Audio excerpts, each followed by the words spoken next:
Hello there, my name is Adam Akkad, and in this video footage, I'm going to be talking about the 1980s.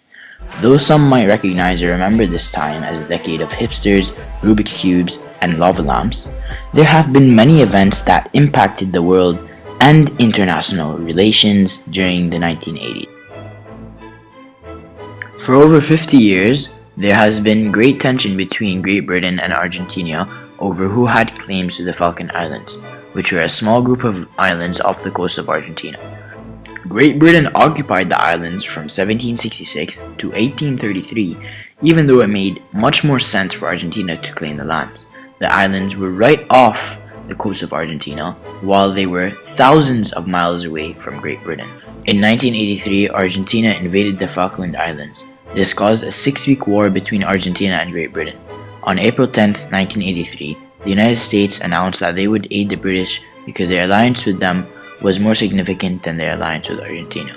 Argentina was never able to defeat the British, and Great Britain sustained control of the island. We have ceased to be a nation in retreat. This event is a great example of the realist perspective in action because it demonstrates how a smaller nation, which would be Argentina, rebels against a more powerful nation, which would be Great Britain, and ultimately the more powerful nation, Great Britain, defeats the less powerful nation. This event definitely strengthened ties between Great Britain and the United States because of the support the United States gave to Great Britain. However, at the same time, it also weakened relations with Argentina. In 1988, a terrible hurricane struck the coast of Bangladesh. Thousands of people may have died from this most devastating cyclone to strike Bangladesh in almost 20 years, the UN reports. However, UNICEF has supplied $5 million, over 30 tons of medical supplies, vaccines, ORS, and cold boxes from Copenhagen, Sweden. The UK contributed 6.5 million euros for immediate relief of the disaster in Bangladesh. When the disaster occurred, there were over 50 military Pakistani helicopters with relief missions in the Bengali territory. Aid given to Bangladesh clearly underlines the main concepts of the liberal perspective because it portrays the link that nations have with each other and the interdependence that nations have when a sudden natural disaster occurs.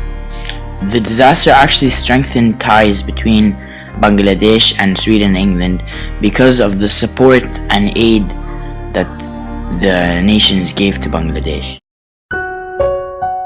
In 1882, thousands of Syrian civilians went out in the streets of Hama to protest against the Muslim Brotherhood, wanting former President Hafez al-Assad to step down. However, al-Assad was not willing to give up his power for any reason. Within a day of protests, Hafez al-Assad marched his army personnel down to the city and isolated it from Syria and the rest of the world. For quite some time, no one was allowed in or out of Hama. There was no electricity in Hama, and there was no way for information about the protests to spread outside of Hama. Assad ordered his troops to open fire at the protesters, air bomb buildings, and alienate the entire city. A month later, the city was finally burned to the ground, and over 20,000 innocent civilians died in the process. The fact that Hafez al-Assad simply annihilated the city of Hama really put a negative image and identity on the Syrian regime. It portrays the Syrian regime as barbaric, destructive, belligerent, and threatening. This event weakened relations between Western nations and Syria, like the United States, for example. The barbaric identity of Syria was against the foreign policy of the United States, and therefore it weakened relations between the USA and Syria. Since the Syrian regime was identified as barbaric and threatening due to this event, Syria was now seen as a security dilemma for other nations in the region. Moreover, this caused many refugees to escape Syria into neighboring nations. The 1982 Hama massacre impacted international relations with Syria and the region's status as a whole. This has been my analysis of the 1980s through multiple perspectives. Thank you for listening. Goodbye.